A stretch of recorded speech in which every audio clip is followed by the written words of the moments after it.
Yo, I'm back at y'all. Peace. This is Lashim the Guard with the second half of this Alpo Martinez story, my perspective. You know what I mean? Well, catching up from the first video, I want to get right into this.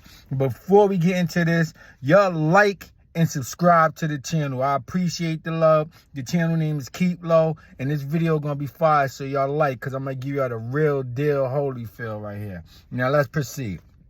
Check it. Alpo, he went up to from DC with his man Big Head Gary. They got up to New York. They got Rich in the van.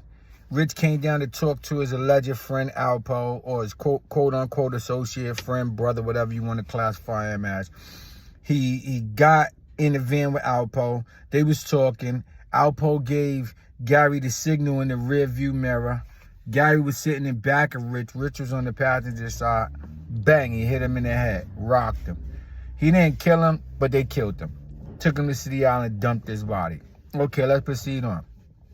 Alpo, continuing on with his life as a big-time drug dealer, multiple kilo dealer, multi-millionaire nigga, just went back out of town to D.C. and just felt like, yo, I killed my man. Any of these niggas get stupid, I'll moke all of them. Like, I'm here for this paper. I'm going to get this money while I'm in D.C. So he was doing what he had to do while he was in D.C. You feel me? So anyway, he ended up getting shot in D.C. You know, some dudes tried to assassinate him. You know, some DT dudes was like, yo, what the fuck? This nigga coming out area trying to do some dumb shit? Yeah, he put him to sleep or whatever. They shot him. But after that, Alpo, he wasn't no pussy. You know, he might be a rat. He might be a snitch, whatever y'all want to label as, but he's not no pussy. He's a gully nigga that'll bust his gun. So anyway, Alpo was like, fuck it. Let's keep on going with it. You know, he got shot. He kept on doing his thing, kept on selling kilos, doing this shit. He ended up killing his man, Gary. You know, him and Gary had a little fallout. They knew a lot about each other. And this is in Alpo's own words. He said, Gary knew a lot about me, and I knew a lot about him. And one day I told Gary, if we ever got into it, one of us would have to go. And he said, I'm not going nowhere, because I'm down here in D.C. getting so much money. One of us going to have to go, and he mean go with the gun. You feel me? So Gary was like, yeah, I feel you, because he was a murderer too. So he was like, I feel you. But end up, Poe shot this nigga all in his head, all in his body, dragged him through some woods, tried to take off his clothes to hide, because you know they can see the clothes when they hide you in the woods. They tried to take off the nigga clothes, drag him through the woods, butt naked, scraped up his dick or whatever. That's why they thought he cut off Gary's dick. And it's just for educational purposes. But he dragged his own so-called friend that helped him kill Rich, dragged this nigga through the woods with another motherfucker and just dropped his ass off in the woods like he was nothing. You feel me? But at the same time, I'm not saying that that behavior is acceptable. But what I am saying is if you're a fucking drug dealer and you really a serious dude playing hard in these streets with millions of dollars, it ain't no rules in that game. So every man for themselves, and every man is out for the money. Every man want to get all the pieces in a monopoly, like the Monopoly board. They want to get everything except go to jail. You feel me? And that's what they want to get, except get killed to go to jail. They want to get all the money, regardless of who's around. So anyway, he kept doing what he was doing, dealing with treachery and grand larceny on a major scale. I got to get this money by any means. So them alphabet dudes came. The ATF, FBI, CIA, those are the alphabet dudes, law enforcement. But the FBI came in his case, Federal Bureau of Investigation, the FBI. So them dudes from Langley, Virginia, they started putting the investigation. He was already under investigation, but they was like, nah, he's killing too much people and all that. So they snatched his ass up. He was in the car with his wife. They rolled up, tried to snatch Alpo out the window. His wife tried to drive off. If Alpo was in the driver's seat, I know he would have went all out, because he one of them wild New York niggas. But you know how I go.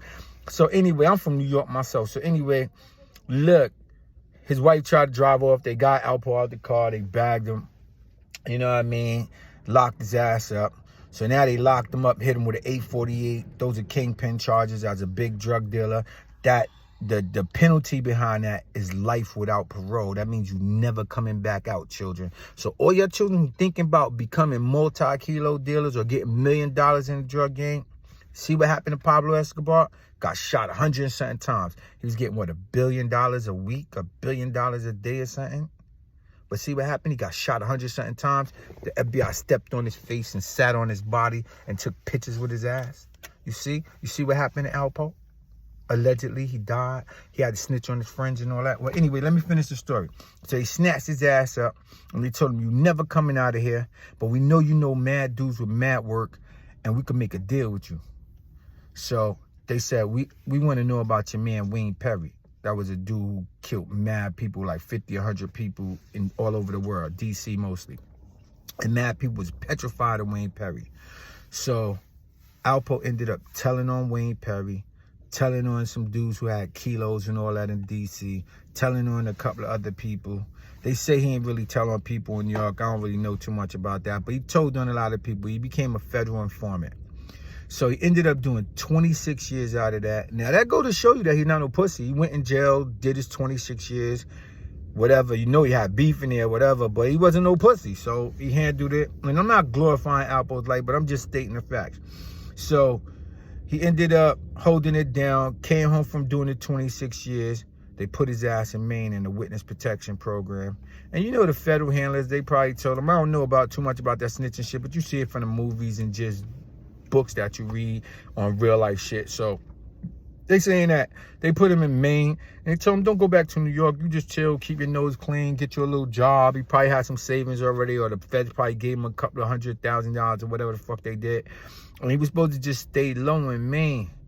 But see, some people, that's where that ego shit comes in. I'm fucking Alpo. I'm fucking whoever the fuck you are. And you think you this big shot motherfucker that's invincible. And let me just say this about the United States government. The United States government does not fuck around. I'm talking about these elite dudes. They do not fuck around. Nigga, look at it, man. Hitler was a monster. They killed his ass. Stalin was a monster. They killed his ass. Mao Zedong was a monster. They got rid of his ass. Saddam Hussein was a monster. These are real monsters, not no little bullshit like Alpo. These niggas run countries. Got rid of his ass. Got rid of Gaddafi. Don't y'all see? That ain't the life you want to lead. And I'm just telling y'all this because I love y'all and I want to see y'all do well, man. Yo, keep low the channel. Focus. Y'all know the Alpo story. My name is Lashin the God. Subscribe to the channel. Fuck with me for real. I got the Keep Low shirts. Holla at your boy. I'm gone.